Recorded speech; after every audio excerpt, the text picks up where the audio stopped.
I am Iliarans 1M, from the region of Drenica. I live in the Scandinavian country and have been living here for about 16 years. But in reality, since I miss my homeland, I am often totally focused on what happened in the history of our Drenica in our beloved Kosovo. On the 28th of March, while I was living in 1999, I was in Mitrovica, and I heard that in Drenica there was a war going on. Terrible wars, an unjust war, because many civilians were being killed, and not a frontal war between the KLA and the Serbian paramilitary and military forces. And I, Ilir Adani, was in Mitrovica, but I was very distressed about what was happening to the other part of my family. My uncle and his children were at that time in Izvica, and they lived there, while my father and the children of my father, as well as my grandparents, were with us in Mitrovica. One day it happened that NATO dropped some leaflets saying we had to evacuate. Those of us living near Serbian military barracks had to move to an area with no barracks. At that point, everything started. A repeated horror began, because I had left my home in Runik, Skenderai, back in 1997. But in reality, I was living in another zone. In a zone where just as I was getting used to it, everything started getting destroyed again. And that day, when Mitrovica was surrounded by Serbian military, Chetnik forces, all that arsenal Serbia had, they tried to mobilize people and keep them under control. But we sensed it early in the morning and left. Later, my father went back with my sister and mother to the buyer of Mitrovica to get my grandfather and grandmother, as my grandfather was paralyzed. Meanwhile, we sheltered, the whole family sheltered, in a neighborhood in Mitrovica called Tavnik. Then Serbian forces began expelling us, supposedly sending us toward Montenegro, to Olchin, or supposedly toward Albania. But in reality, they just threw us on the road, and the entire city of Mitrovica was heading toward Uiman. But in reality, Serbian forces were masked, they had their armored vehicles, and people were terrified. People had sacks or bags with them, with a little food inside. But from the morning of the 28th of March, until the evening, we were on the road, and often on some slopes, some fields, out in the open. Even though it was cold, we didn't feel it out of fear, that today might be the last day, that something might happen like what had happened in Srebrenica. That day, the Arkan and Shechel forces entered the crowd, because the people were on both sides of the road, from the Bridge of Blood in Mitrovica all the way to the border there with Serbia or Montenegro. All that mass of people you could see with your own eyes from a hill, and you could see what was happening even nearby. Many events that happened that day in Mitrovica, I saw with my own eyes. And exactly those events I want to tell now on the 28th of March, 2026.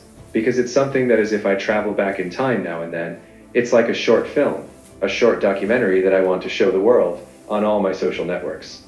Because in reality, we're not at fault for being displaced, even in this time of freedom for Kosovo. We are not at fault for being displaced to different European, Scandinavian, or global countries. Because we want to live free. Because we are grateful to the European and American countries that helped us so that today we are free and breathe freely. But that day in Mitrovica, on the streets of Mitrovica, it was raining and it was cold. It was March of 1999.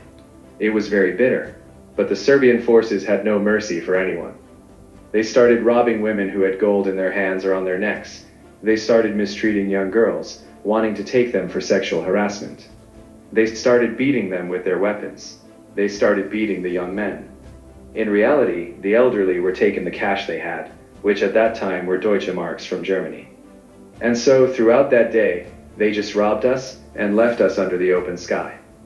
Later, night came, and we took shelter in a house, in a family of the Jabari neighborhood near Shipol and near Chopper, with Sadione. We stayed there and slept at night, ate food, and the next day we set out for Prikaz, where we stayed in Prikaz for actually 2 weeks. Day walking on foot, it was me, my father, mother, sister, 2 brothers, and my grandfather and grandmother.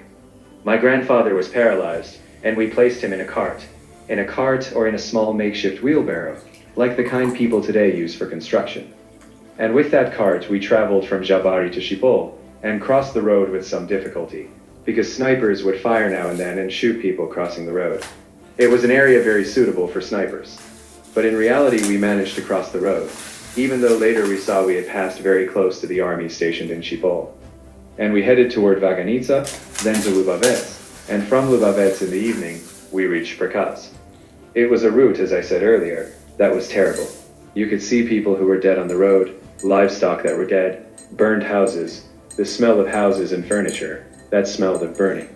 I didn't know if we were heading toward death, or if truly we're going to a place where we were told it's a free zone, where the KLA is in command, and we could live a few days free and in peace. Because we had no place to sleep, no place to shelter, since in Mitrovica everyone locked their doors, and we had no courage to return to where we had stayed before. Because NATO kept announcing that it would bomb Serbian checkpoints, kasarnas of military tanks, and military tanks. And that day, as we were on the road to Prikaz, we often encountered that reconnaissance plane that dropped leaflets, and we got information not to stay near where there were Serbian paramilitary forces. Because NATO, the KLA, and Serbia had reached a point where from today, or from March 24th onward, NATO would strike Serbia, and strike Serbian paramilitary and military forces. And wherever you saw Serbian forces, NATO would attempt to strike them. Since we were on the road to Prikaz, we were afraid of everything, even NATO, that it might bomb us, not knowing and not having coordination with them. Memories of the event that happened in Izbica. From today on my networks, on TikTok, Facebook, and YouTube, I will continuously speak in English, because this language is understood by the entire world, all of humanity. I apologize to my fellow Albanians that some of them don't know English, but in reality, I must speak as a witness to an event that happened from 1997 until 1999. In 97 it started in November and ended in June of 1999. From November of 1997 to June of 1999, I was at the mercy of fate and God, the creator of the universe, the beneficent, the sovereign, and the one whom we call Father, we call God. The one who allowed us to tell everything that happened today.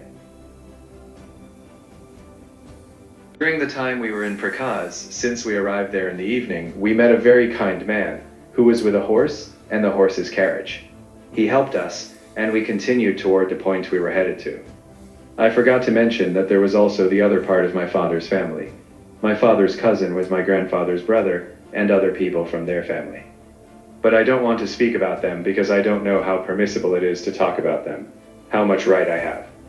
Even though some of them have passed away over time, meaning from 1999 until today, people have changed, some have died, some new people have been born. But I want to speak in English and share a bit about the event that happened back then. Staying in Prikaz for those days at 5 in the morning, we were on the front line until 7 in the evening. We were in an area where we were behind Serbian forces, because Serbian forces never turned back, they only kept moving forward. In the early morning hours, some days it was raining, some days it was snowing. There were very difficult, very cold days. But now we had food.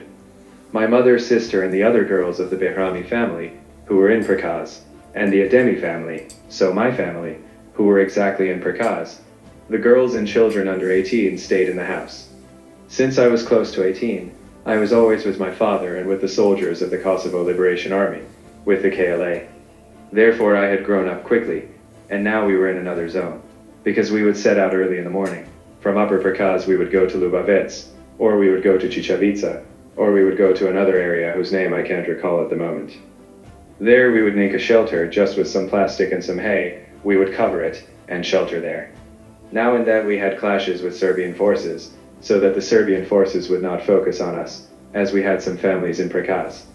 We are very thankful to USAID, the Americans who at that time gave us aid, and the Europeans gave aid, oil, flour, salt, these basic supplies. So I thank